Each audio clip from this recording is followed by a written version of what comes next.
Assalamu alaikum, rahmatullah wa barakatuh.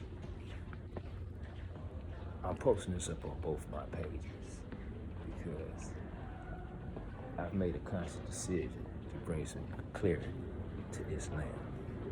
I listen to the online scholars, and I think the one thing that's always misinterpreted about it is that these are verses to be pondered upon by those of clear understanding or those of understanding.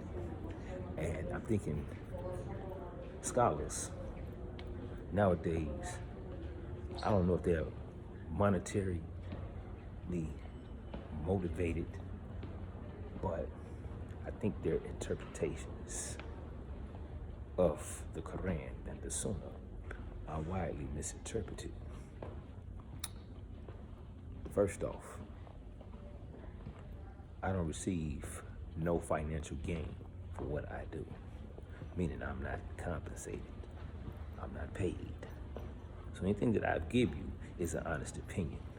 I'm celibate for more than a year and counting because I've already made the mistake of getting married once and it not lasting. And I refuse to marry a woman that I am not sexually compatible with. Now, what happens if I lay down with the woman and we're not compatible and I choose to back out of it? Was it just my intention just to have sex with the sister or the woman? I think these are things that really need to be discussed.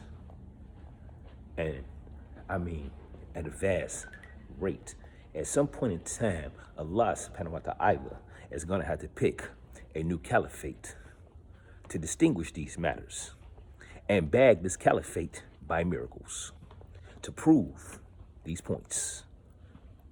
I've done most of the legwork within the past 2 years, in all which while I've been gainfully unemployed. This is my gripe with Allah personally, because I do have family, I do have children, I do have daughters, and yet I ask for no donations, but only what I feel I am duly entitled to. So get ready, because I'm going to say and deal with a lot of subjects in this religion that people are uncomfortable with. Prostitution, masturbation, and same-sex sexuality, as well as intoxicants. Get ready. Some of you are not going to like what you are going to see. You're either going to run into this religion or you're going to run away from it. But you cannot say that you were given an independent view of Islam, the right view. Because I want you to ponder one thing. Rasulullah SAW had 12 wives. I would say 13, but we're going to say 12 to be safe. If you do a ratio, right, of seeing one wife in a week's time, that means he was seeing, out of 12 wives, he was seeing them every 90 days. That is impossible. Rasulullah SALLAM's youngest wife, Aisha Lanhum, was 11 years old. He didn't lay down with her until she was well into puberty. So this covers pedophilia as well. These are things that the religion has been overlooking.